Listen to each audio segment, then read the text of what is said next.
마찰에 의해서 전기가 생기는 걸 마찰 전기라 그래. 마찰에 의해서 왜 전기가 생길까? 마찰에 의해서 왜 전기가 생겨? 전자가 이동. 고체에서 이동할 수 있는 건 전자밖에 없어. 고체에서 다른 건 이동을 못해. 수용액에서는 이온만 이동할 수 있어. 이온만. 액체에서는 전자나 이온이나 이동할 수 있어. 물론 뭐 양성자, 원자핵 걔네들은 이동할 수 없어. 고체에서는 뭐가 이동할 수 있다고? 전자. 전자가 무슨 전기야? 마이너스 전기. 그럼 마이너스를 잃으면 플러스 전기가 되겠지.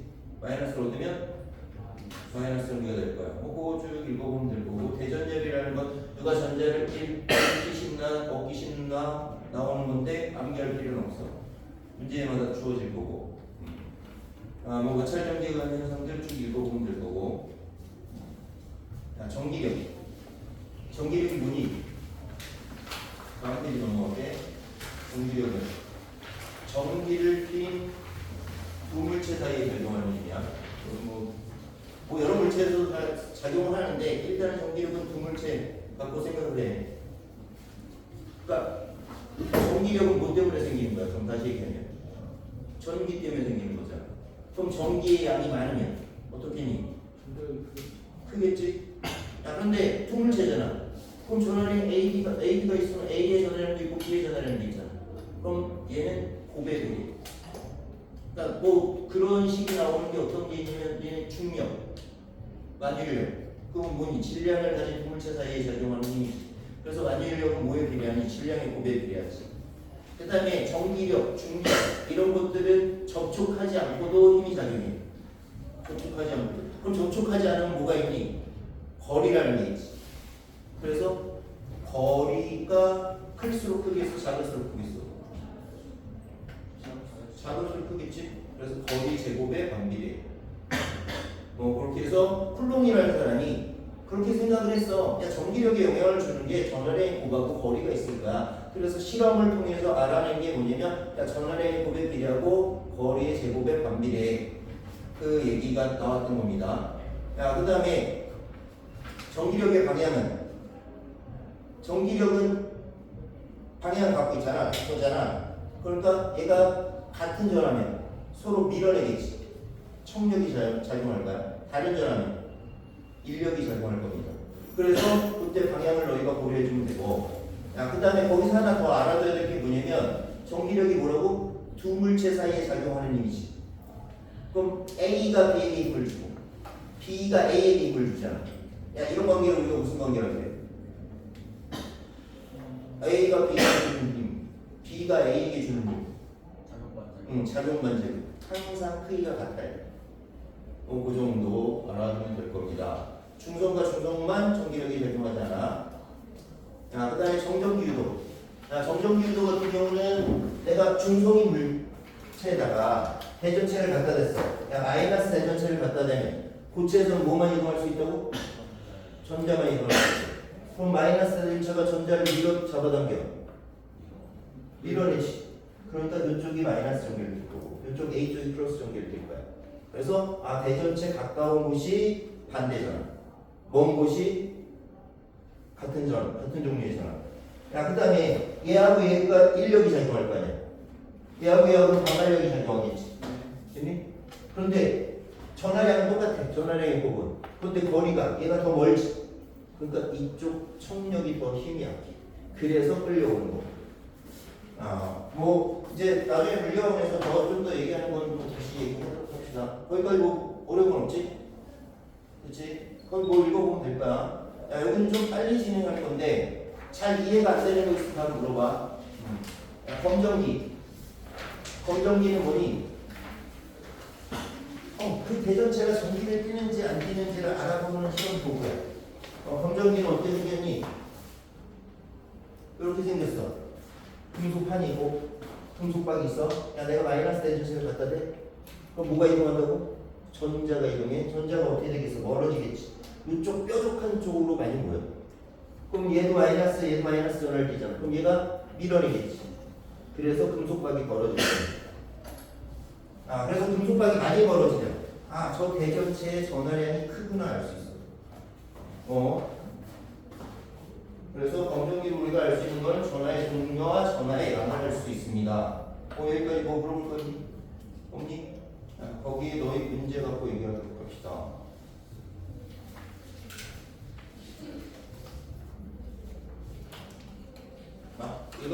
이거 이 책 저 책에서 문제를 갖고 온 거라 페이지 수가 없다 갔다 하니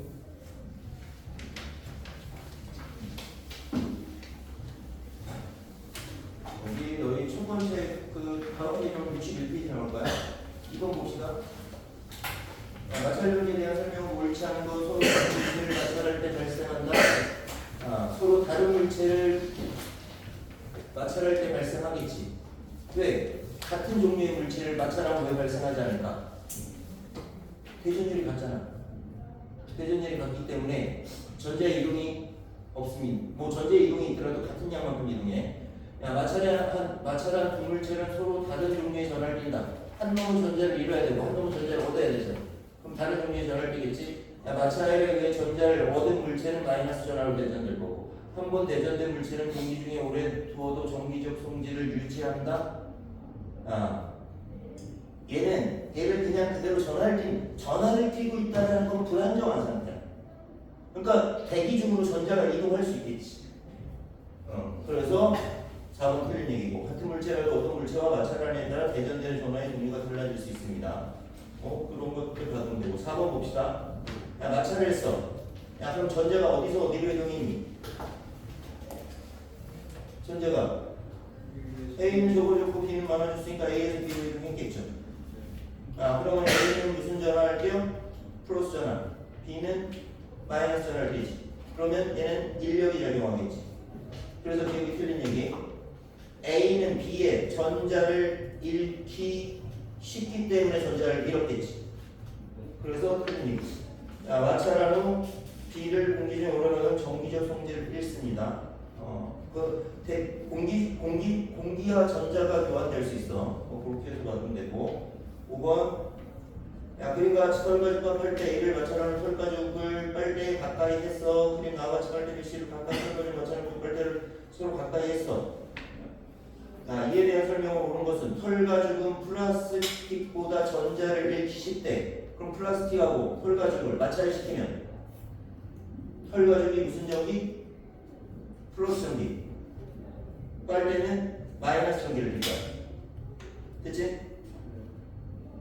그러면 일단은 털가죽과 빨대는 인력이 작용하겠지. 거기까지 됐니? 그 다음에 털가죽에 마찰시킨 두 빨대는 같은 전하를 갖겠지. 같은 전하를 뗄 테니까 청력이 작용할 겁니다. 됐어? 가에서 A는 마이너스 전하를 띄어. 왜? 털가죽이 전자를 잃고 빨대가 전자를 얻겠지. 그 다음에 가에서 A와 털가죽은 인력이 작용하겠죠. 다른 전하를 띄니까 가에서 BC는 청력이 작용해야 돼. 같은 전하를 띄니까 A와 B는 같은 종류의 전하를 띨 거고, BC를 서로 마찰시킨 후 가까이 하면 서로 밀어낸다. BC를 서로 마찰시켜도 전자 이동 없겠지. 전자 이동 없으니까 얘가 밀어내진 않을 거야. 그렇게 해서 알아두면 될 거야.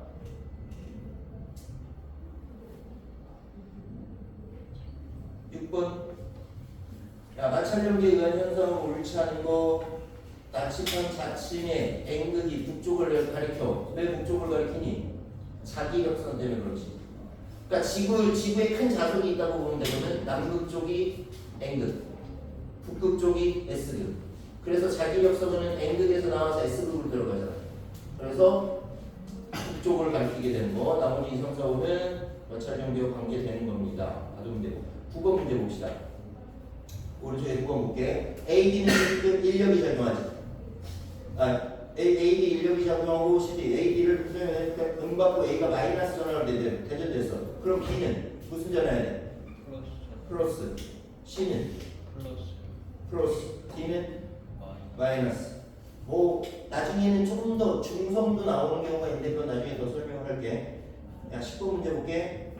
오른쪽 그림과 같이 전기를 띠지 않는 금속 막대 명적법을 물질로 플러스 전할 때는 유리막대를 가까이에서 야 유리막대가 플러스야? 그럼 가까운 A는 무슨 전화?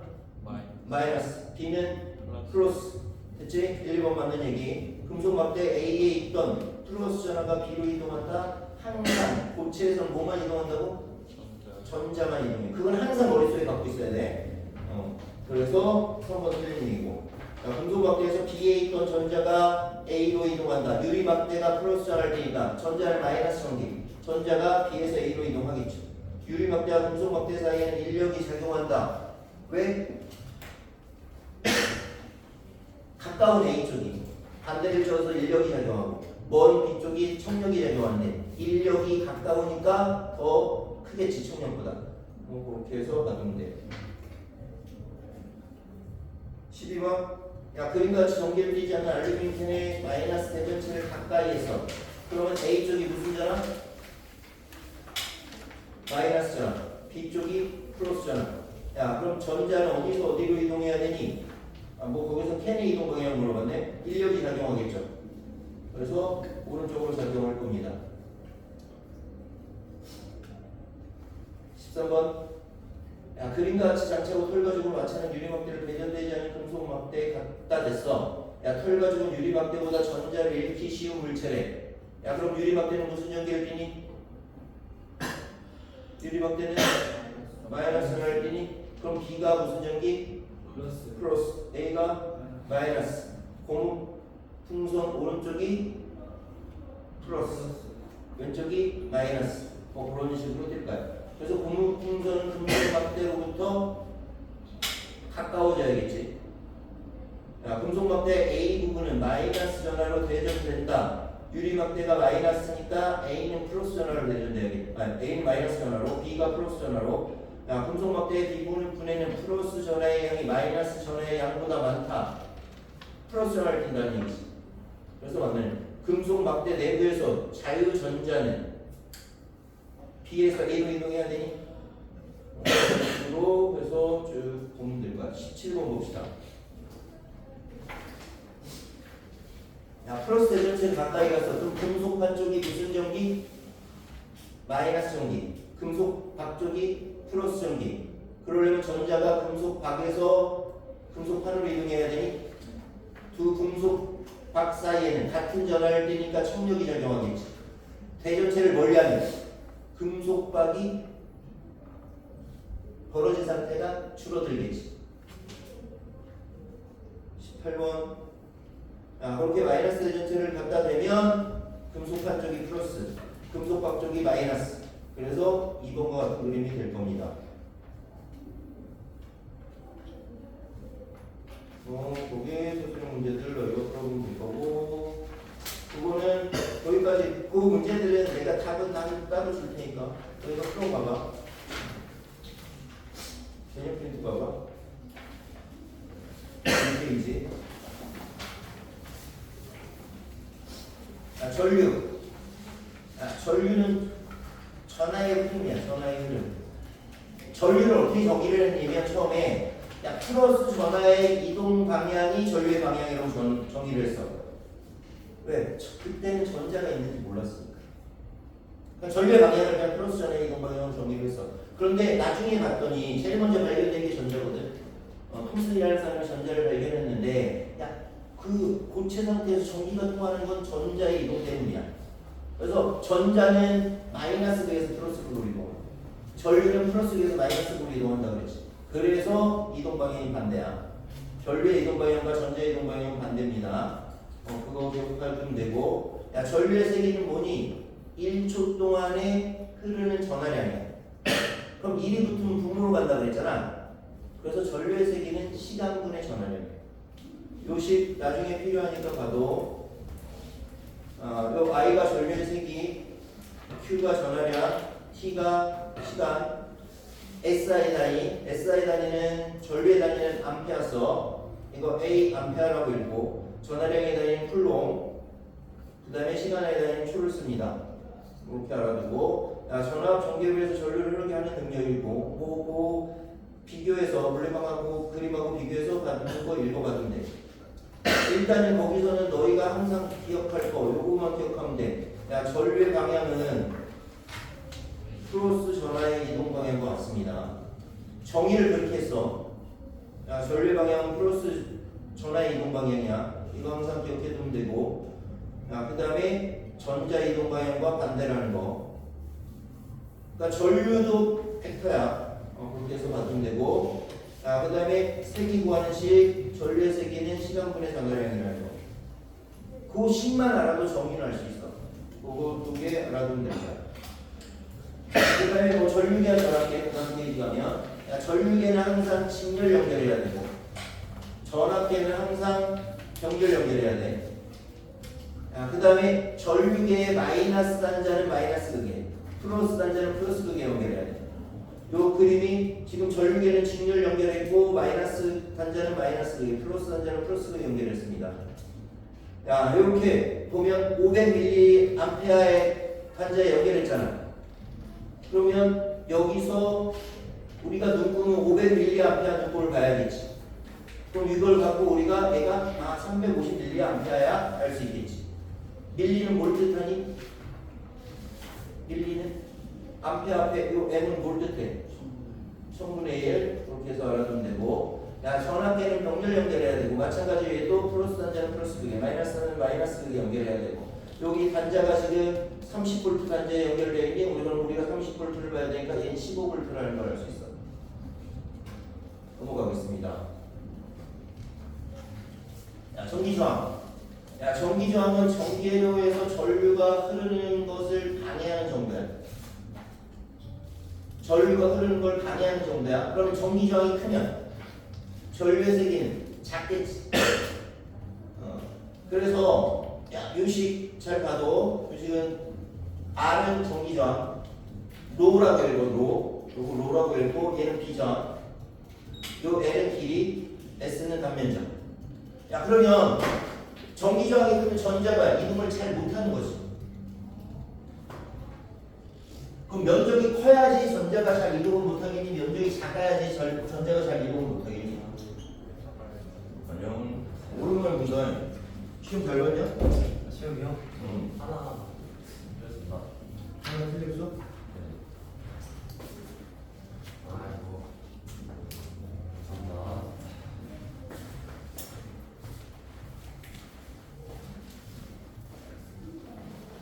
그래서 일단은 면적이 크면 전자가 잘 이동을 할 거야. 그러니까 면적이 크면 전기저항이 작겠지. 그래서 분모로 가. 분모로. 길이가 길면 그만큼 가면서 전자들이 원자핵들을 많이 부딪힌다고. 그럼 전류가 잘 안 흐르겠지. 전기저항이 크다는 얘기야. 그래서 분자로 가는 거고. 야, 요거는 비저항, 물질의 특성이야.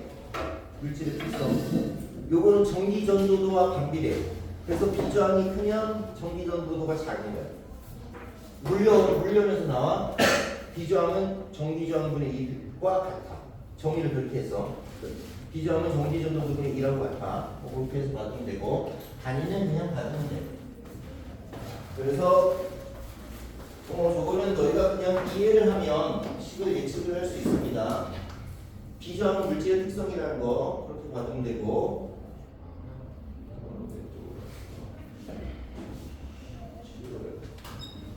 오미의 법칙. 옴이라는 사람이 야, 전류의 세기와 관계되는 게 뭘까 해서 하는 게 전압과 저항과 관계된다는 생각을 했고, 그래서 실험을 했더니 야, 전기저항이 작았더니 커졌어. 전압이 커졌어. 그러니까 우리가 보통은 예측을 해. 이럴 것이다라고 예측을 하는데 그게 식으로 만들어지려면 실험을 통해서 증명이 돼야 돼. 그래서 옴이라는 사람이 실험을 해서 증명을 한 거야. 그래서 지 이름을 따서 옴의 법칙이라고 이름을 지었지.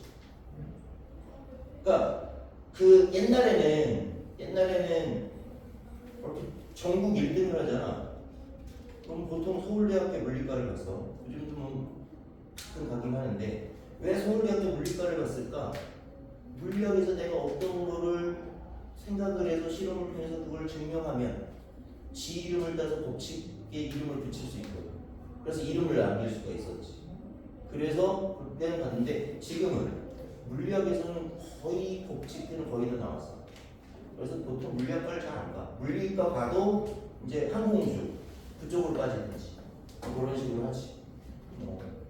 참고적으로 받으면 되고 이런 식으로 받으면 되고. 야 그래프 봅시다. 야 그래프 나오면 항상 너희는 생각해야 되는 게 그거야. x축이 뭐니? y축이 뭐니? 야 그럼 x축이 여기 뭐니? 전압이니? y축은 전류니?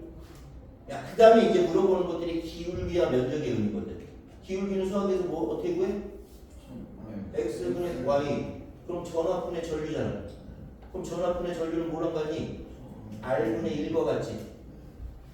i는 r분의 9이니까 v분의 i는 r분의 1이잖아. 그래서 기울기가 저항분의 1이야. 야, 저항과 전류를 보면 야, 저항이 커질수록 전류는 작아지지. 야, 이런 곡선은 그래프 해석이 안 돼. 그래프 해석이 안 돼. 그래서 항상 그래프를 이런 그래프를 만들어야 돼. 원점을 지나는 직선. 원점을 지나는 직선을 만들어야 돼서 그래서 이제 옴이라는 실험을 할 그럼 저항분의 1과 전류는 어떤 그래프가 나올까 봤더니 저항분의 1이 이렇게 원점을 지나는 직선이 나와서 전류가 저항하고 관비를 한다는 걸 알았습니다. 그래서 여기는 너희가 유식 I는 R분의 V R은 로 곱하기 S분의 그렇게 해서 그 두 식은 외워두면 될 거예요.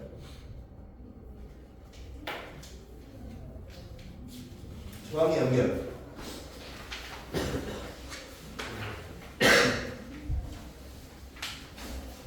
야, 저항을 직렬로 연결해. 야, 그럼 얘가 일렬로 쭉 연결하면 야, 전자가 얘가 이동할 거 하잖아. 그럼 시간당 전자의 이동량이 어떻겠어? 같아야겠지. 그 1초 동안에 전하량이 뭐라 그랬니? 전류의 세기라고 그랬잖아. 그래서 직렬 연결해서 전류의 세기가. 그니? 자, 그러면 아까 저항에 영향을 주는 게 뭐뭐 있다고 그랬지? 비저항, 단면적, 길이가 있잖아. 근데 비저항은 물질의 특성이니까 미크롬선을 사용하면 비저항은 같아. 그 다음에 얘가 그냥 한 줄로 가니까 면적도 변화가 없겠지. 그런데 이렇게 직렬로 연결하면 길이가 어떻게 되니? 커진 것이. 그럼 합성저항이 어떻게 되겠어? 증가하겠죠. 뭐 그렇게 예측할 수 있고. 그 다음에 합성저항은 이렇게 해서 더해서 구해줘. 뭐 그 식은 유도가 되는 건데 그냥 그렇게 해서 봐주면 될 겁니다. 그 다음에 병렬 연결해. 야, 병렬 연결하면 야 전류가 전자가 이렇게 이동하다가 얘가 나눠서 이동하잖아. 그럼 전류는 두 전류를 합한 게 전체 전류가 되겠지. 그리고 여기서는 이 걸리는 전압이 같아. 그 다음에 생각할 게 야 얘는 뭐가 변했다고 생각하면 되니? 면적이 변했다고 생각하면 돼. 단면적이. 단면적이 어떻게 돼? 커졌지. 그러면 합성저항이 어떻게 되겠어? 작아질 거야. 그래서 직렬 연결할 때는 항상 합성저항이 증가하고 병렬 연결에서 항상 합성저항이 감소해. 그래서 직렬 연결할 때는 큰 거보다 커야 돼. 병렬 연결할 때는 작은 거보다 작아야 돼. 뭐 그렇게 해서 너희들이 받으면 될 거야. 거기까지 문제를 바꿔보도록 하겠습니다. 또 넘어가면 거기 실계는 몇 페이지라고 나오나 문제 뭐 75페이지라고 나왔을까? 1번 문제 봅시다. 왼쪽이 마이너스 B고 오른쪽이 플러스 V죠? 전류는 무슨 극에서 무슨 극으로?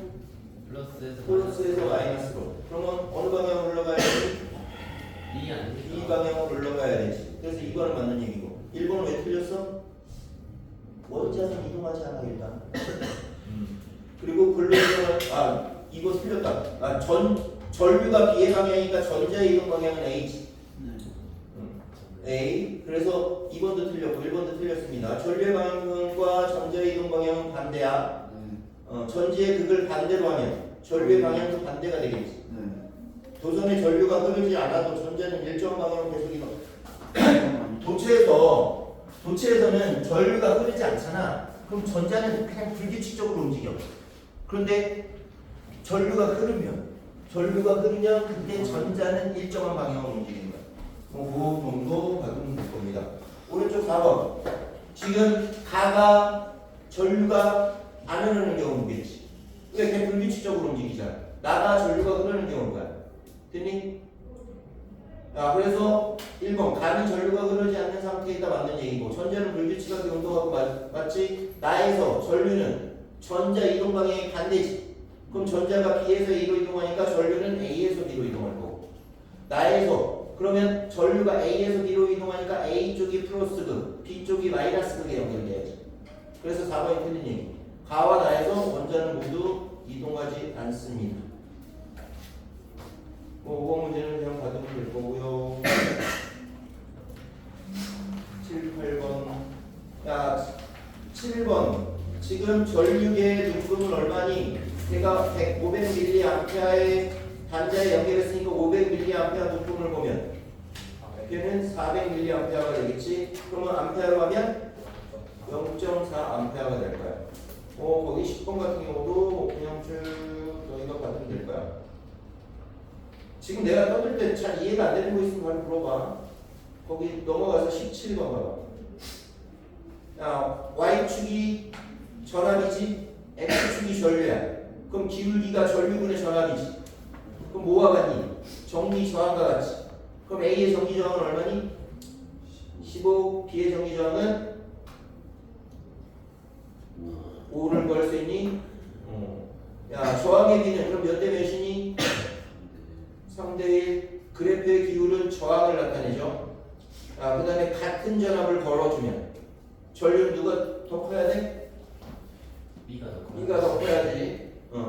A의 길이가 같다면 단면적과 저항은 어떻게 반비례하잖아. 그럼 저항이 누가 크니? A가 크지. 그럼 단면적은 누가 커야 돼? B가 커야겠지. 그 다음에 단면적이 같다면 길이랑은 비례하지. 그럼 A가 저항이 더 크니까 A가 길이가 더 클 거야. 자, 19번. 요건 전압과 전류의 그래프가 나와서, 그럼 거기서 기울기는 저항분의 1을 나타낼 거고. 그래서 A는 10분의 1호, B는 10분의 15.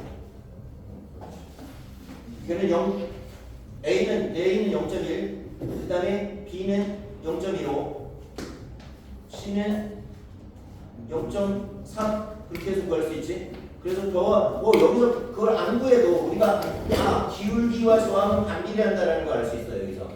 그럼 기울기가 누가 제일 크니? A가 제일 크니? 그럼 저항은 누가 제일 커야 돼? C가 가장 커야겠지. 도선 B의 저항은 10분의 1.5 구하면 되고. 얘가 길이가 같아. 그럼 저항과 단면적은 어떤 관계? 반비례. 그럼 저항이 C가 제일 작잖아. 그럼 단면적이 제일 커야겠지. 됐어? 22번 오른쪽 22번 볼게. 얘가 병렬 연결되면 전압이 같지. 그럼 4,5에 흐르는 전류는 얼마니? 4,5에 흐르는 전류는 R은 R분의 V잖아. R이 4고 V가 10이니까 3A. 그래서 그 4,5의 전류계가 직렬 연결되어 있으니까 3A. 전체 전류의 세기는 6A. 그런 식으로 구할 수가 있습니다. 24번도 됐고 거기 쭉 해서 보면 될 거야. 이건 뭐 어려운 건 없지? 여기까지는 요거는 이제 그 통합과학 할 때 조금 필요하긴 한데 거의 관계가 없어. 거의 그냥 근데 기본적으로 너희가 알고는 있어야 되는 식이야. 기본적으로 500원씩 정리 저항 구하는 식. 그 다음에 아까 전류세기 구하는 식. 그 다음에 개념 프린트 9페이지 봐봐. 이 개념 자체는 그렇게 뭐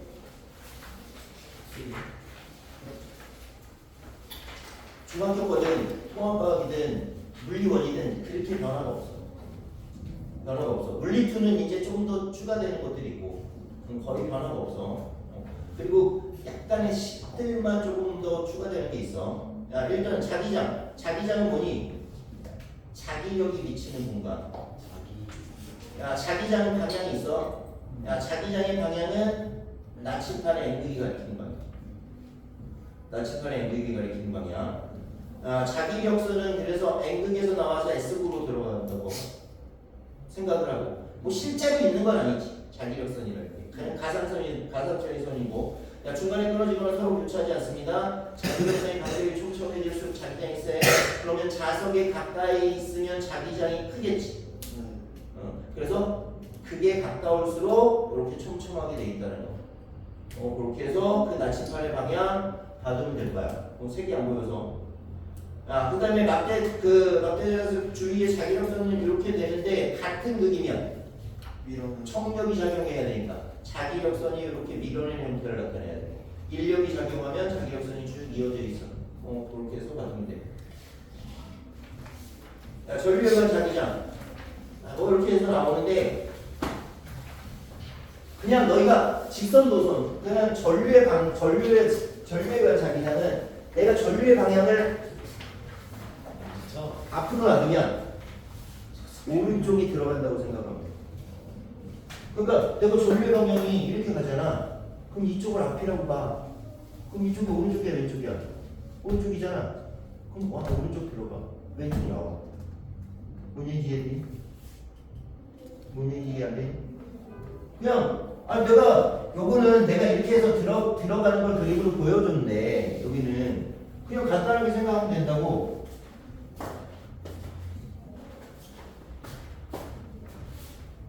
요게 이렇게 되는데 이쪽으로 그럼 들어가고 요쪽은 나올 거야.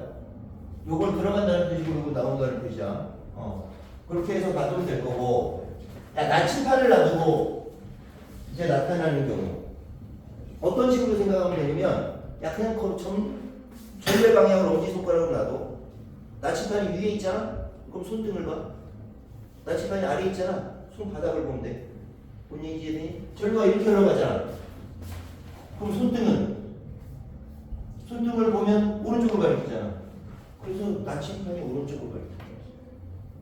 되니? 내가 여기 보면 손바닥을 보면 되잖아. 그럼 내 손가락이 왼쪽으로 가리키잖아. 그럼 나침판에 이것도 왼쪽으로 가리키잖아. 그렇게 해서 봐두면 되고. 솔레노이드는 이렇게 원형도선을 만들어냈어. 그러면 요거는 닭대가 없으면 좀 헷갈리긴 해서 내가 이렇게 전류가 이렇게 흘러가는 거야. 그럼 내가 전류가 이렇게 흘러가니까 그러면 이런 식으로 전류가 흘러갈 거야.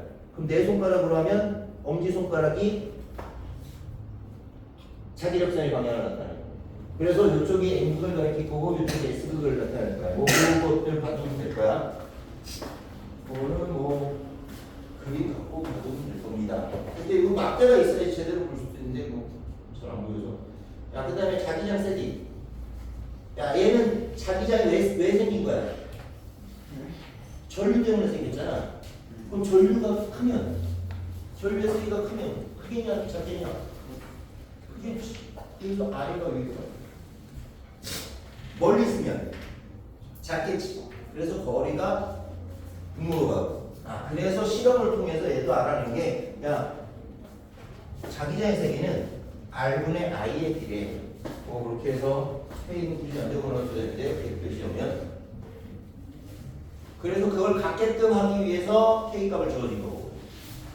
이 식이 왜 이렇게 나왔는지 알겠지? 그치?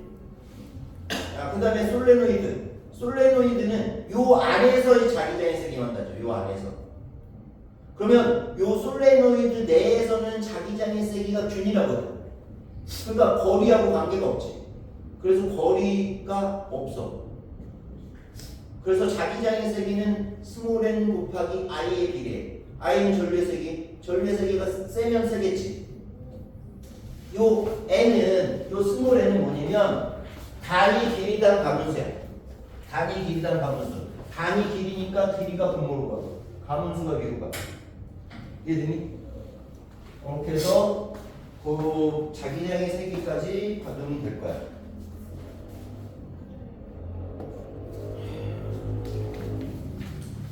넘어가서 11페이지. 전자기력 방향. 전자기력이 뭐냐? 전기장과 자기장 때문에 힘이 생겼어. 전기장과 자기장 때문에 힘이 생겼어. 그럼 전자기력은 전기장이 크면 크겠지. 자기장이 크면 크겠지. 그래서 여기에 힘을 구하는 식이 나오나? 이렇게 BIL이라는 게 나오는데 B가 자기장의 세기야. 그 다음에 I가 전류의 세기. 그 다음에 L은 얘가 길이가 길면 그만큼 힘을 많이 받을 거야. 뭐 그렇게 되고, 야 자기장은 방향이 있냐 없냐? 있지. 전류 방향이 있냐 없냐? 있지. L은 뭐 길이는 방향이 있을 거고. 그럼 힘은 방향이 있어 없어? 힘이 방향이 없죠? 힘이 있죠. 미쳤지? F는 A가 방향이 있고 그래서 항상 좌측방향 힘의 방향 같지. 이렇게 방향이 있는 거와 방향이 있는 걸 곱해서 방향이 있는 게 나왔잖아. 이걸 벡터 프로덕트라고 얘기해요. 프로덕트가 곱하기니까 곱해서 벡터가 나왔다는 얘기. 그럴 때는 수직 방향만 의미를 가져. 수평 방향의 의미가 없어. 너희 그 이번에 시험 보면서 내가 얘기해 줬을 텐데, 야 방향이 있는 거와 방향이 있는 걸 곱해서 방향이 없는 게 나와. 그런 걸 우리가 스칼라 프로덕트라고 했다고 했잖아. 그게 뭐 대표적인 게 뭐니? 1. 1은 힘 곱하기 변이잖아. 그럼 힘이 방향이 있고 변이가 방향이 있어. 걔는 어떤 것만 의미를 가졌어? 수평 방향만 의미를 가졌지. 그래서 수직 방향이 돼요. 전자기력은 정기장과 자기장이 수평하면 0이에요. 이해되냐? 거기에 이거 방향만 이제 찾는 거 보면, 야, 우리가 오른손을 해서 내가 엄지손가락을 전류의 방향으로 놓고 내 손가락을 자기장의 방향으로 놓으면 그 손바닥이 힘의 방향을 나타내. 그래서 거기가 전류의 방향이 뭐 이런 식으로 전류가 흘러가고 자기장은 N에서 S니까 얘가 위쪽으로 힘을 받겠지. 그래서 방향 찾는 것까지 그렇게 해서 과정이 될 거야. 뒤진데? 전자기로.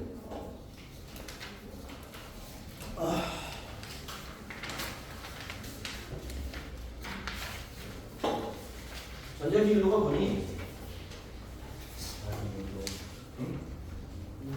전자기로. 그러니까 중학교 2학년 때는 자기장의 변화에 의해서 유도 전류가 흐르는 걸 전자기로라고 하지. 네. 나중에 이제 고등학교 가면 자속의 변화에 의해서. 자속이라는 게 뭐냐면 자기장의 세기 곱하기 단면적이야. 그러니까 자기장의 세기가 변할 수도 있고 아니면 그 자기력선이 지나는 그 면적이 변할 수도 있어. 그렇게 뭐 자속이라고 나중에 배울 건데 그건 그렇게 해서 받으면 되고. 자, 너희는 일단은 자기장이 변해야지. 자기장이 변해야 할지 유도전류가 들어. 유도전류가 자기장이 변해야지. 자, 그 다음에 그 유도전류는 항상 그 변화를 방해하려고 유도전류가 흘러. 그게 렌츠의 법칙이야. 렌츠라는 사람이 법칙을 만들어낸 거고. 자, 그런데 너희는 항상 기억해야 될 거, 이거 기억해야 돼. 자, 유도전류의 방향은 뭐 어떤 방향이다? 변화를 방해하는 방향이야. 그 다음에 항상 전자기 유도하면 항상 생각할 게 자기장의 변화가 있어야 돼. 자속의 변화가 있어야 돼. 이걸 항상 전자기 유도에서는 항상 생각할 게 이거야. 야, 그러면 내가 이런 식으로 자석을 N극을 가까이 해. 그럼 얘를 방해하려면 이 위쪽이 무슨 극이 돼야 되니? 이 위쪽이 얘가 가까이 오는 걸 방해하려고 해. 그럼 밀어내야 돼, 잡아당겨야 돼? 밀어내겠지. 그럼 위쪽이 N극, 아래쪽이 S극이 될 거고. 그럼 자기력선은 이렇게 생기는 거지. 그럼 전류의 방향은 내가 손바닥이 보이면 밑에 도전을 보면 돼. 밑에 도전이 일로 흘러가야 될 거야. 그니? 이렇게 될 거고. 내가 N극을 멀리하면 인력이 작용해야지. 그럼 여기가 S, 여기가 N극이 될 거고. 이렇게 가야지. 그러면 손등이 보이면 윗도전을 보면 돼. 윗도전에 전류가 이렇게 흘러가야 돼. 그럼 얘하고는 전류의 방향이 반대지. 그러면 전류의 눈금이 반대 방향으로 돌아갈 거야. 뭐 그 그림을 보여준 거. 야, 그 다음에 패러데이 법칙 있어. 패러데이 법칙은 뭐냐면, 야, 내가 얘를 이 자석의 세기를 크게, 그럼 유도전류가 크겠지. 내가 얘를 빨리 움직여. 그럼 유도전류가 크겠지. 그리고 이 함수가 클수록 유도전류가 더 커. 거기까지 기억해 두면 될까요?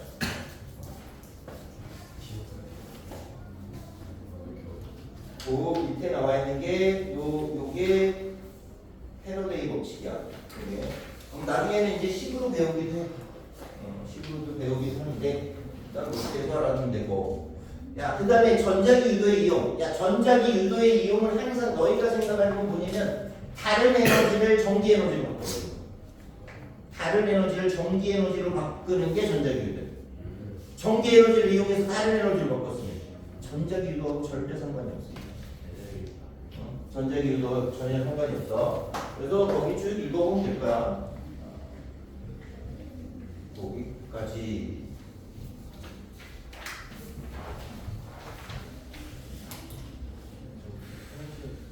예.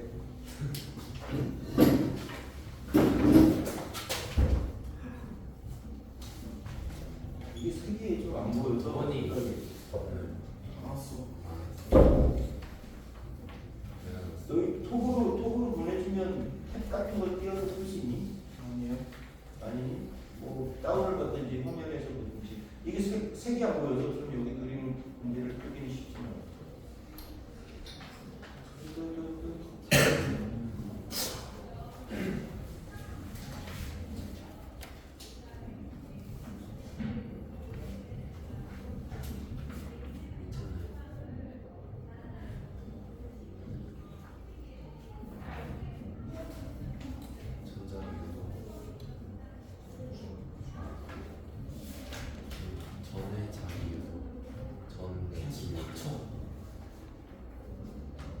뭐 2학년 것들 너희가 문제 풀어봐봐. 거기 개념 프린트가 14페이지.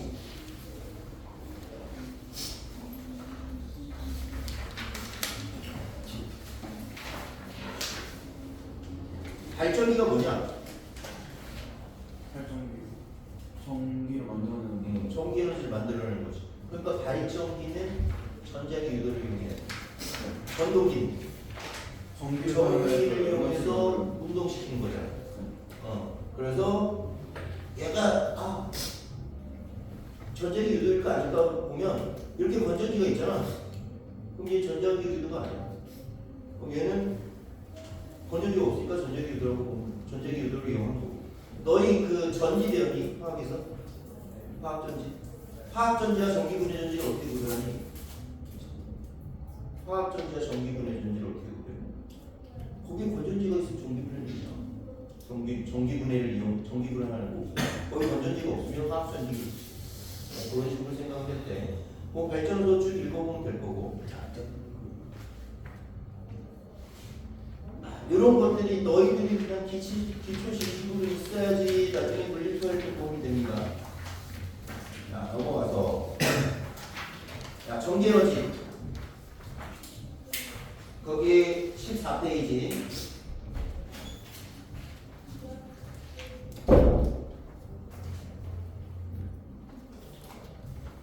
자, 전기에너지는 전류가 흐를 때 공급하는 에너지인데요. 전기에너지 식은 QV야, QV. Q가 뭐냐면 전하량, V가 전압. 그러니까 전하량 곱하기 전압이 전기에너지. 자, 중학교 과정에는 안 나오는데 그냥 내가 거기다 식을 적어놨어. 나중에 필요한 식이라. 전기에너지는 전하량 곱하기 전압이야. 야, 전력의 정의가 뭐니? 전력 1초 동안에 소모되는 전기에너지야. 그럼 1이 붙으면 어디로 간다 그랬어? 분모로 간다 그랬지. 그럼 전력을 구하는 식은 T분의 전기에너지가 돼. 근데 전기에너지가 뭐라 그랬지? QV라고 그랬지. 그럼 얘가 QV잖아. 그럼 T분의 Q가 뭐라 그랬어? I. 그래서 VI라는 식이 나와. 그래서 오메 법칙에서 V는 IR이잖아. 그래서 I제곱 R이 나오는 거. 그 다음에 I는 R분의 V잖아. 그래서 R분의 V제곱이라는 식이 나와. 그러면 전력을 구하는 식은 이렇게 세 가지 식이 있어. 그럼 어떤 식을 이용할까를 찾으면 거기서 일정한 거를 찾아주는 게 좋아. 일정한 거를 찾아서 너희가 구해주는 거. 이렇게 해서 식을 뭐 예를 들면 야 병렬 연결을 하고 전력을 물어봐. 그럼 식을 어떤 식을 사용하는 게 낫겠니? 뭘 보면 내가 너 정확을 알아. 뭐 예를 들어서 뭘 평균을 보시는데 이렇게 있어 3호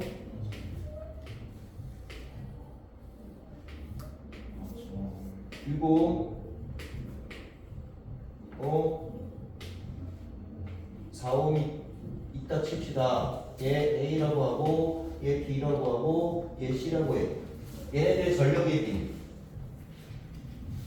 B와 C의 전력 예비는 몇 대 몇일까? 2대 1이요. 아 전력 전력 내가 여기서 어떤 식을 사용하겠어? 내가 저항은 알잖아. 네. 그리고 얘네들이 같은 건 뭐야? 전압이 같잖아. 얘들이? 그러면 이걸 사용하겠지. 그럼 I가 어떻게 해? 반비례하잖아. 그러면 저항이 1대 2니까 2대 1이 되겠지. 얘들이? 네. 야 그럼 얘는 뭘 이용할까? 지금 저거를 BC를 그냥 합쳐서 증명하는 아니면 내가 여기를 전류를 봐봐. 여기가 얘가 이런 식으로 여기가 I가 전류가 흐르면 여기는 2I가 흘러가야 되니? 네. 여기는 3I가 흘러가야 되니? 네. 됐어? 네. 그러면 I 제곱을 이용하면 되겠지. 내가 I를 하니까. 그러면 얘는 A 대 얘가 A 대 B 대 C는 그러면 A는 3의 제곱 곱하기 4라고 보면 되고 B는 2의 제곱 곱하기 3이라고 보면 되고 C는 1의 제곱 곱하기 6이라고 보면 되겠지. 네. 그럼 뭐 다 3으로 나눠지니? 네. 그럼 얘는 3 곱하기 4 네. 얘는 4 얘는 2 네. 그 2로 다시 나누면 6대 2대 1 이렇게 볼 수 있는 거예요. 그러니까 전력을 그러니까 수식을 활용하는 게 항상 너희가 생각해야 될 게 뭐냐면 야 거기서 같은 게 뭐냐 같은 게 뭐냐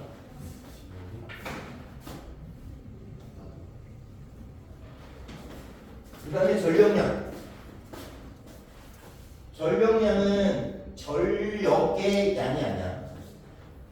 왜? 와트는 누구의 단위니? 전력의 단위지. C는 시간의 단위잖아. 그러면 전력 곱하기 시간은 뭐랑 같아? 전기 에너지랑 같지. 그래서 얘는 전기 에너지의 총량을 나타내. 전기 에너지 양을 나타내고. 그러니까 우리가 보통 전기 에너지는 단위를 줄을 쓰잖아. 그럼 줄은 뭐니? 와트 초잖아. 네. 그러니까 1줄은 1와트시는 3600줄하고 같을 거야. 그런 정도. 됐을까요? 그러면 거기 그 다음 페이지로 넘어가면 259페이지 니네가 여기 3학년 2학기 뭐 지금 보는 학교도 있지만 거의 중간고사 때 볼 거야. 중간고사 때. 뭐 이쪽 뭐 학교 중간고사 때 볼 거니까 그렇게 빠지면 되고 요것도 문제를 주로 보면 되고요. 내가 보일 거는 알겠지.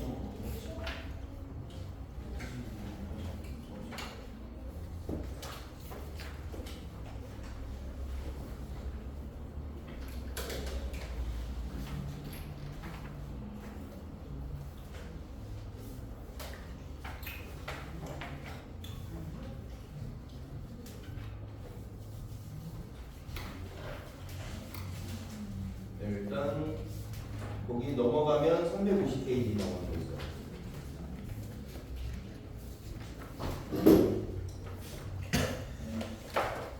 쭉 넘어가면 아랫부분에 보면 페이지도 있고 그냥 띄엄띄엄 있어서 거기 350페이지 내시맞춤 문제 나와 있는 거 있어. 얘는 통합과학 문제야. 통합과학 문제고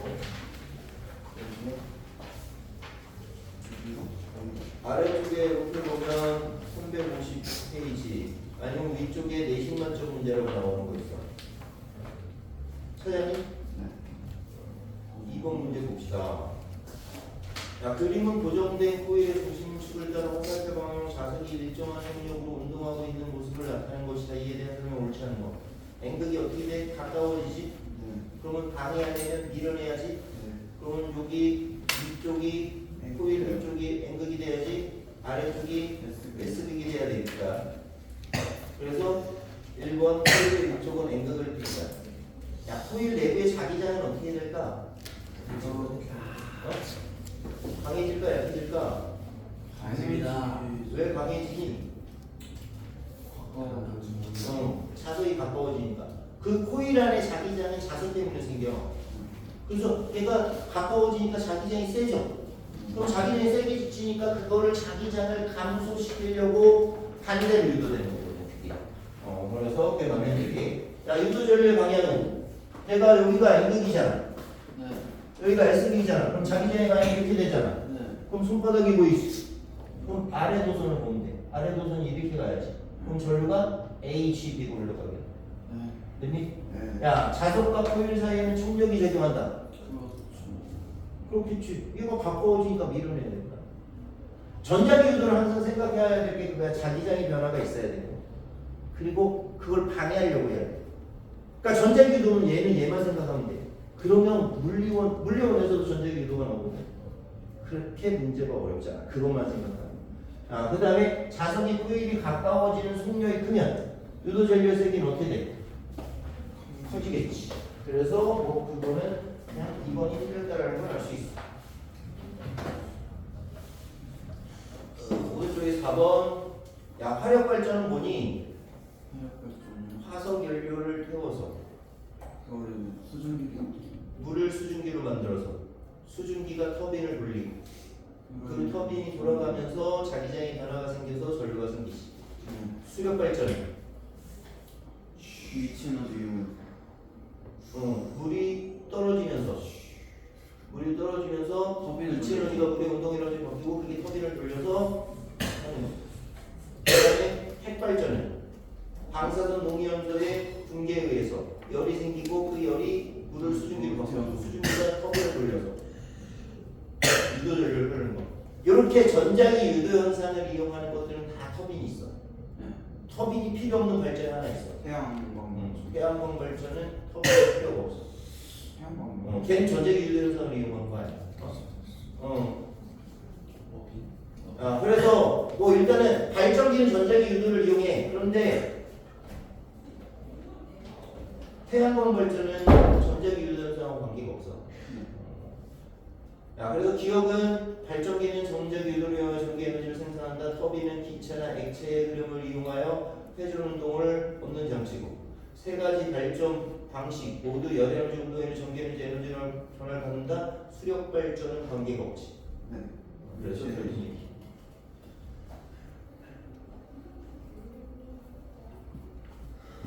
여기에 이제 전기 에너지의 수송이 있는데, 이거는 개념 그림표를 좀 보도록 합시다.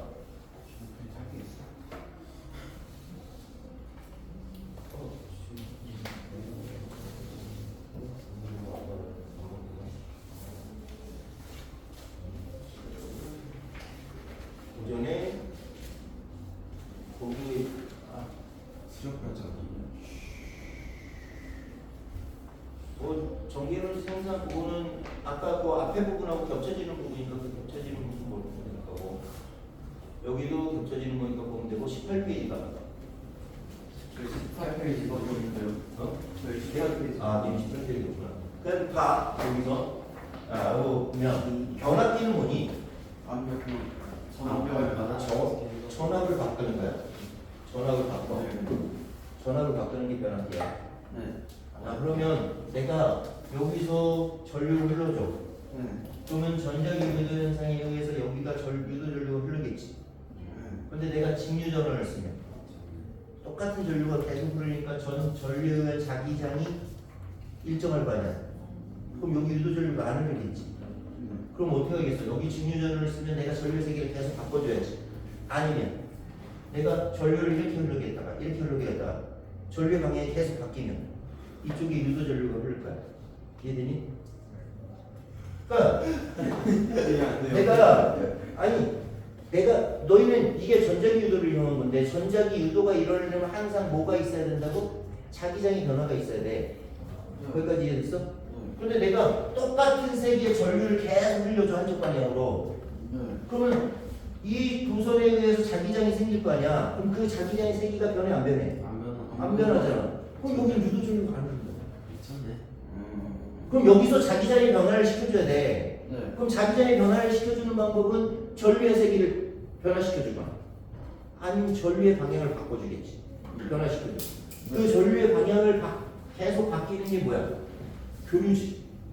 직류와 교류의 차이점. 직류는 한쪽 방향으로만 전류가 흐르는 거고 교류는 양쪽 방향으로 흐르는 거잖아.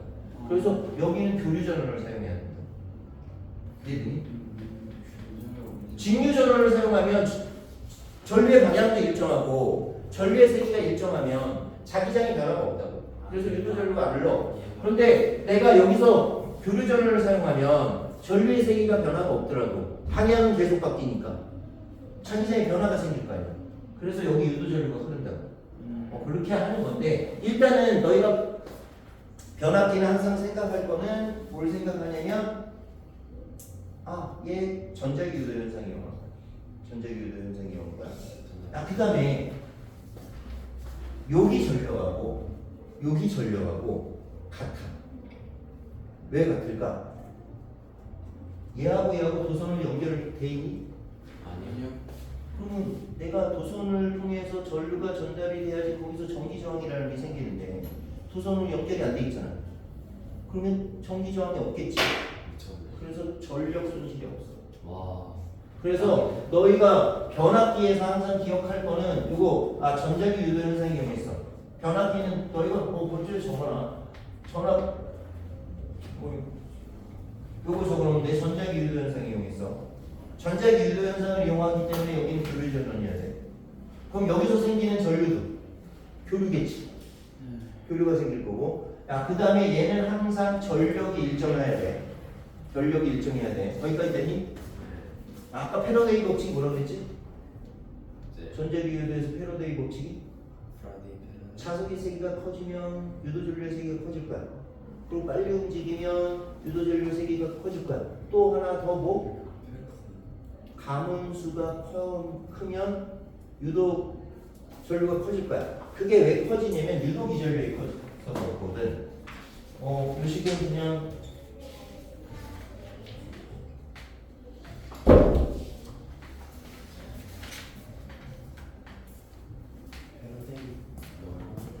요게 패러데이 법칙을 나타내는 식이야. 저게 패러데이 법칙을 나타내는 식이야. 나중에 물리학원 할 때 볼 거야. 그러니까 여기 전기와 자기 쪽은 그냥 내가 지금 중학교 거, 고1 거, 물리원, 물리2까지 그냥 쭉 해서 갈 거니까 일단은 봐도 요거 V는 그냥 전압. 근데 뭐 우리가 전압을 기전력이라고도 하거든. 근데 유도된 기전력. 요 마이너스는 왜 붙었을까? 항상 유도되는 건 방해하려고 한다고 했잖아. 그래서 반대 방향으로 되기 때문에 마이너스. 전기거리. 그 다음에 N은 가문수. 요 파이는 자속이야. 그래서 자속이 시간 변화율이야. 그 패러데이라는 사람이 저 식을 만들어낸 거야. 패러데이라는 사람이.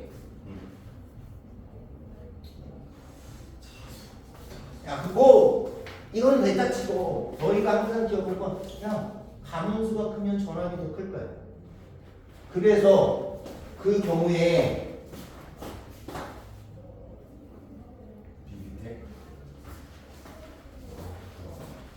여기서 너희가 기억할 거는 이걸 기억하면 돼. 전압은 가분수의 비례. 그니? 그리고 변압기에서는 항상 뭐가 일정하다고? 가분수. 어? 가분수. 여기를 감은 횟수.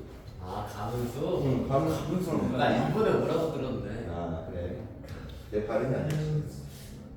미친 줄 알아. 그 다음에 여기서 너희가 변압기에서 항상 기억할 건 이거 항상 그러니까 우리가 보면 어떤 개념마다 꼭 기억해야 될 게 있어. 변압기에서는 항상 기억할 건 두 가지야. 전자기 유도 현상을 이용했어. 그 다음에 전력이 있잖아. 그럼 전력 관식이 뭐였지? 만난 쏠. P는 VI잖아. 네. 야, 근데 얘가 일정해. 네. 그럼 얘하고 얘하고 어떤 관계 있어? 반비례. 반비례하겠지. 그래서 이렇게 될 거야. 됐니? 그래서 여기서 나오는 식이 어떤 식이 있냐면 이런 식이 있어. 그래서 변압기에서는 식을 기억할 건 이거야. 야, 가문수랑 전압이 비례하니까 비례식 같아야지. 그 가문수가 2대1이면 전압은 2대1일 거야. 근데 전류는 반비례하잖아. 그럼 반비례하면 비례식이 반대로 돼야지. 그래서 1대2가 될 거야. 그래서 변압기는 요 식이 나온 거는 이렇게 해서 나왔어. 이렇게 해서 나왔고, 너희가 변압기는 항상 기억해야 될 거. 뭐 기억하라고? 전자기 유도 현상을 이용했어. 전자기 유도 현상을 이용했어. 야, 그 다음에 뭐가 항상 일정해야 돼? 전력이 일정해야 돼.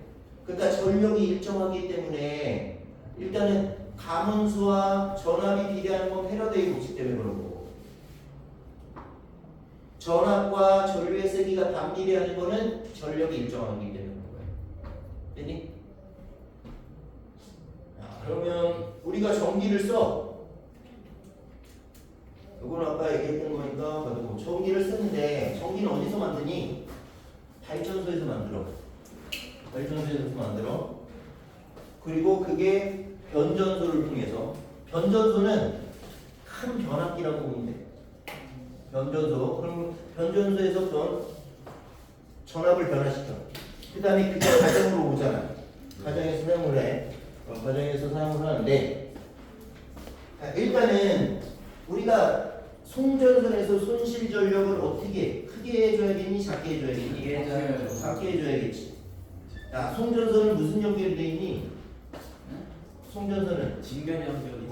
직렬 연결돼 있지. 야, 직렬 연결하면 뭐가 안 변한다고? 저항. 그럼 직렬 연결에서 한 길로 가. 한 길로 가면 얘가 시간당 단위 시간당 이동하는 전하량이 일정해야 될 거 아니야. 그럼 단위 시간당 전하량이 뭐야? 전류잖아. 전류가 일정해야 돼. 직렬 연결에서는. 그 다음에 송전선은 저항이 있을 거 아니야. 그럼 내가 일정한 게 I고 내가 저항을 알고 있으면 전력을 구하는 식으로 어떻게 쓰겠니? I제곱알을 쓰겠지. 여기까지 이해됐니? I제곱알을 써. 야, 그러면 내가 송전선의 저항은 걔는 송전선의 저항은 로 S분의 L이잖아. 비저항 곱하기 단면적분의 길이라고 했잖아. 근데 비저항은 물질의 특성이 있고 내가 단면적이나 길이를 내가 계속 바꿔줄 수는 없겠지. 그럼 송전선의 저항은 거의 얘는 일정하다고 보겠지. 이해되니? 내가 송전선을 바꾸지 않는 이상 송전선의 저항이 바뀌지 않아. 되니? 야, 그럼 내가 손실 전력을 작게 하고 싶어. 그럼 어떻게 하겠어? 송전 전류를 작게 해줘야겠지. 이해되니? 됐어, 여기까지? 야, 그러면 이제 발전소에서 전기를 만들었어. 내가 보내는데 변압기가 이쪽 V1, V2가 있으면 변압기가 있어. 전압을 바꿔주는데 얘가 전력을 일정하다고 그랬잖아. 그럼 여기 I2, I1인데 이게 이제 송전선을 타고 흘러갈 거야. 그럼 얘를 어떻게 해줘야 돼? 작게 해줘야 되잖아. 네. 그럼 얘를 어떻게 해줘야 돼? 그게 해줘요. 크게 해줘야겠지. 이해되니? 그래서 그 발전소 바로 옆에 변전소는 전압을 높여줘. 전압을 높여줘. 그게 왜 그래? 손실 전력을 작게 하기 위해서. 손실 전력을 작게 하기 위해서. 여기까지 이해되니? 그다음부터는 전압을 낮춰줘. 그 다음에 변전소부터는 왜 낮춰줄까? 가장 쓸수 있으면 전압이 높으면 위험하지. 위험해. 위험하기 때문에. 우리나라 몇 볼트 사용해? 15V. 220볼트 사용하지. 보통 우리나라도 선진국 대열에 들어가는 듯 했다가 지금 많이 망가졌지. 그 보통 선진국이라는 나라들은 대체로 100볼트, 110볼트 그 정도 사용하지. 왜 저전압을 사용할까? 그 전압이 높으면 위험해. 그래서 외국 갈 때는 그 콘덴서 바꾸는 거 갖고 가야 돼. 260볼트를 110볼트. 볼트가 그 끼는 콘센트가 다르죠. 그렇게 해서 뭐 일단은 전압이 꽤 높으면 위험할 텐데 왜 전압을 높여줘? 손실 전력을 잡게끔 하기 위해서. 왜 전압을 높이면 왜 손실 전력이 작아져? 송전 전류가 작아져. 그래서 손실 전력이 작아진다. 이해되니? 자, 일단은 너희가 요거는 기억해도 손실 전력을 구할 때는 무슨 식을 써? 송전선에서 손실 전력을 구할 때는 I 제곱R을 씁니다. 됐을까요? 네. 이렇게 7번 거기에 너희 그 넘어가면 몇 페이지냐? 351페이지라고 나오는 거 있어. 7번 문제.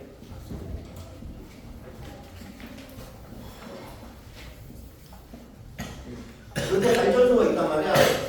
그럼 발전소에서 전기를 만들어내. 그러면 초고압 변전소에서는 전압을 높여. 왜 높인다고? 손실 전력을 잡게끔 하기 위해서. 그러니까 전압을 높이는 이유는 송전 전력을 잡게끔 하기 위해서. 그래서 이렇게 송전선을 타고 가면서 1차 변전소, 2차 변전소, 주상 변압기는 다 전압을 낮추는 곳이야. 야, 그러면 초고압 변전소에서는 전압을 높이겠지? 1차 변전소의 변압기는 1차 코일의 전력, 뭐 이거는 여기 안 나와 있으니까 그냥 놔둡시다. 꼭 그렇게 해서 구할 수 있다는 거. 야, 그 오른쪽에 10번 문제. 야, 10번 문제 같은 경우는 이게 변압기를 보여주는 거지. 변압기 하면 항상 기억할 건 뭘 기억해야 돼? 자기장의 변화 아닙니까? 전자기유. 전자기유 현상을 이용했어. 그 다음에 전력의 일정이야. 야, 전자기 유도 현상을 만들기 위해서는 어떻게 돼야 된다고? 자기장의 변화가 있어야 돼. 교류를 사용해야 돼. 그러면 1차 코일에는 교류가 흐르겠지. 그래서 기억이 틀린 얘기죠. 디귿 보면 야 2차 코일의 가분수가 1차 코일보다 작을 때 1차 코일에 공급되는 전력보다 2차 코일에 유도되는 전력이 작다? 얘는 같아야 돼 항상. 그래서 디귿 틀린 얘기. 야 전압을 높이려면 전압은 가분수하고 비례하지. 그래서 2차 코일이 더 많이 감아야 됩니다.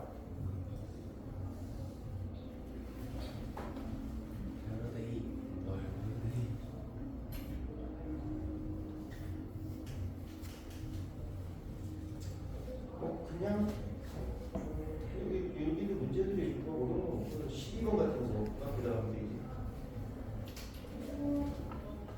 야, 발전소에서 생산한 200W의 전력을 저항이 4ohm인 송전선을 통해 100V의 전압으로 소비자에게 송전한다면 소비자가 사용할 수 있는 최대 전력을 내가 200W만큼 보냈어. 200W를 100V의 전압으로 송전해. 그럼 전류의 세기가 얼마야? 전류의 세기가 2? P는 VI잖아. 2. 그러니까 2A지? 그럼 손실 전력은 I 제곱 하니까 2의 제곱 곱하기 4니? 그러면 16W가 손실되겠지. 네.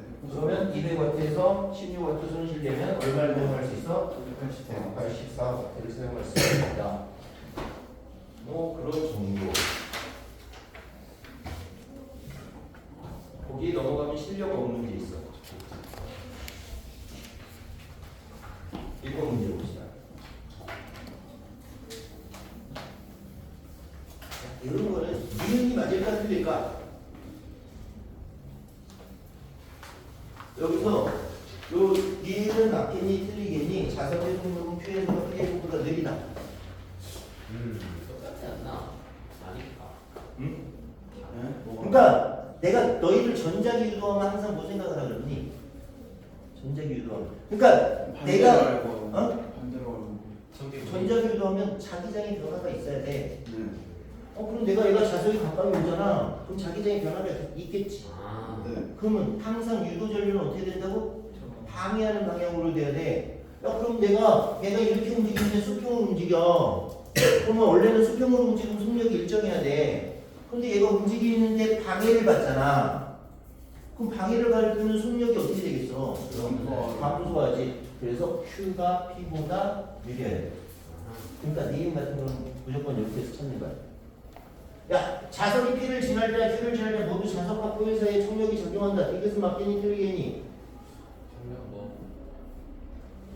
야, P 야 항상 생각해야 될 게 뭐라고? 방해. 당기지 않아요.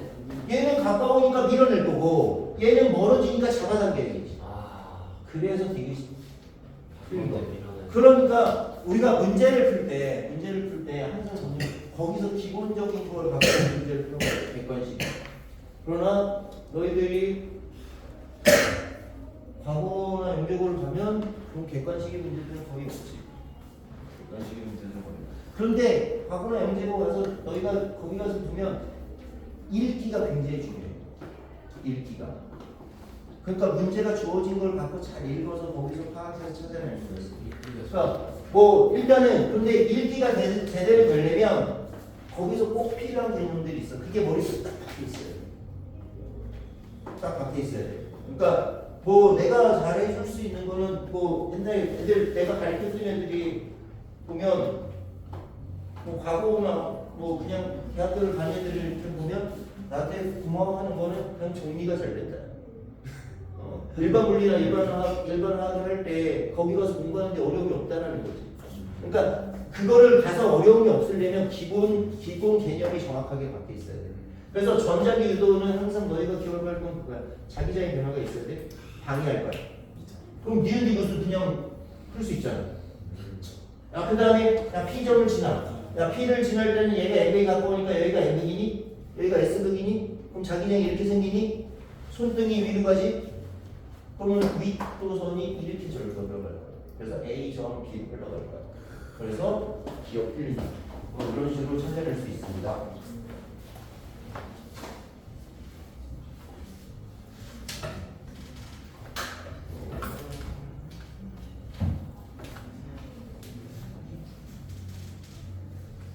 문제 풀어볼까요? 자, 4번 문제. 지금 그림은 변전소에서 송전전력 P, 이 P를 각각 송전선 AB를 통해서 송전하는 모습을 나타내 모습을 표는 A, B에서 송전 전압과 전류의 세기 및 손실 전력을 나타내는 것이다. 야, 전류의 세기는 얼마겠니? 기억은? 기억이요? 기억이 어디에요? 저 그게 얘는 송전선 A는 P의 전력, 송전선 B는 2P의 전력을 부르는 거예요. 자, 전압은 이렇게 같잖아. 그럼 어떻게 돼야 되겠어? 니네가 이제 식을 생각, 야, P는 V 아닌데 지금 A하고 B하고 뭐가 같아? 전압이 같아요. 전압이 같아. 네. 그러면 P하고 I는 어떤 관계야? 1의 관계지. 그럼 여기 얼마가 되겠어? 2I가 되겠지. 그러니 얘가 맞는 얘기.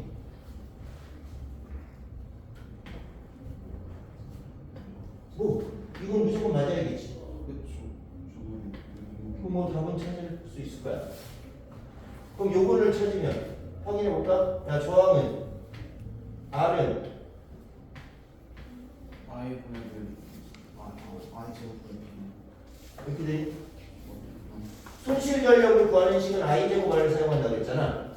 그럼 A는 어떻게 되냐면 1의 제곱분의 1이라고 보면 되지. 얘는 2의 제곱분의 B는 2라고 보면 되지. 그럼 1이고 2분의 1이니까 A가 B의 2배가 되겠지. 그래서 맞는 얘기. 이런 식으로 문제를 푸는 거야. 그러니까 손실 전력, 그 송전선에서의 손실 전력은 항상 너희가 생각해야 될 게 P는 I 제곱을 사용할 거야. 그렇게 되고 수식을 갖고 활용할 때 항상 뭐냐면 야 뭐가 같지? 근데 같은 게 없어. 그럼 비율을 봐서 숫자를 대입해